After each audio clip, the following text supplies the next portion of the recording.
When I started in business for myself, I actually thought that I was a person that had a high level of commitment.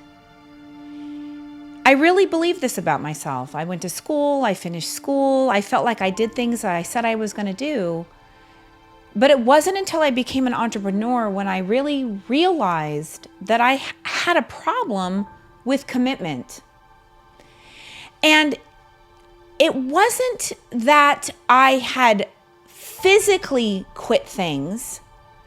It was that I had quit in my mind already. And I just want to share it with you because I want to warn you against that. And you know that I incessantly talk about our minds because everything that we do starts first in our minds with a thought, with a belief that we have, a thought that we have, and then it turns into an action, everything.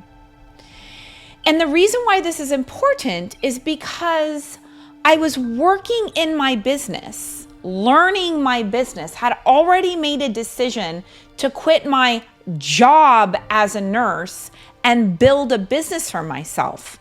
And I never physically quit it. But I would say for a good year, every time the end of the month came and I felt like I was going to be short and maybe not have enough for my mortgage, or I was worried about money somehow, I would think I could always go back to nursing. That's what I would think. And I thought it quite a bit in the beginning. And it wasn't until I had a mentor, someone that was so far ahead of me in business and success, that pointed that out to me, that said, you have another option for yourself. You actually consider that.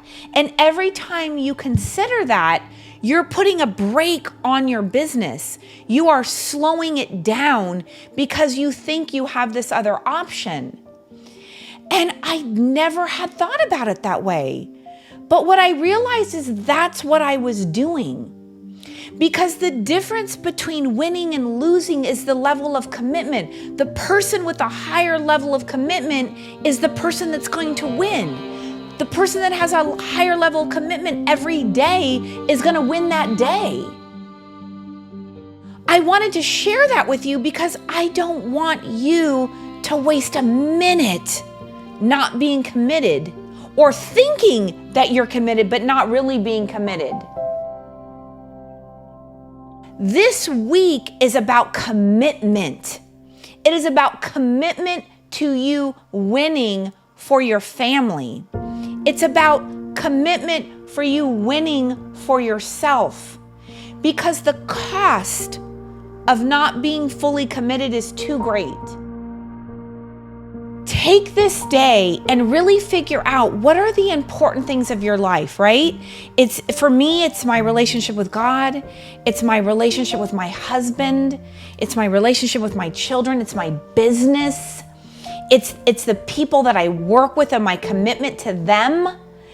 And assess, where are you at in your mind? Are you having thoughts that are not committed thoughts? You know, an example in scripture is in the book of Genesis. The Israelites were slaves in Egypt, and they were freed from that slavery by Moses. Remember, free my people, let my people go. And they are freed from that. Not only freed from that, but in that transaction and transition, God parts the Red Seas and swallows up the Egyptians. And then day by day, God provides manna from heaven, just enough food to feed the Israelites. But slowly but surely, their lack of faith and their whining and grumbling and complaining made them actually think going back to Egypt, going back to slavery would be better than living how they were. And that's what happens to a true entrepreneur who decides to leave their W-2 job and go into business for yourself.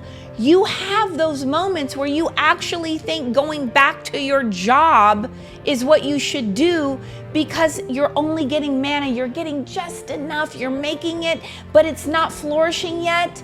And literally that brain comes in, that comfort zone comes in, and it wants to rip you right backwards. And so don't allow yourself to go backwards. How do you do that? Is you make that assessment like I'm asking you to do. I'm going to do it this week. I do it every week. Assess myself. Where am I at? Where am I at in my mind? Am I having thoughts that are having me wander instead of be direct? Am I lollygagging in fear instead of aggressively moving forward? There are specific actions that you know you need to take. And any thought other than I'm going to go take that action, and any other action than taking that action, is a lack of commitment. So let's be committed this week. Let's finish this week. I know it's just started, but make some commitments this week and carry them out, because you are worth it. Your family is worth it. Your destiny is worth it. Be committed this week.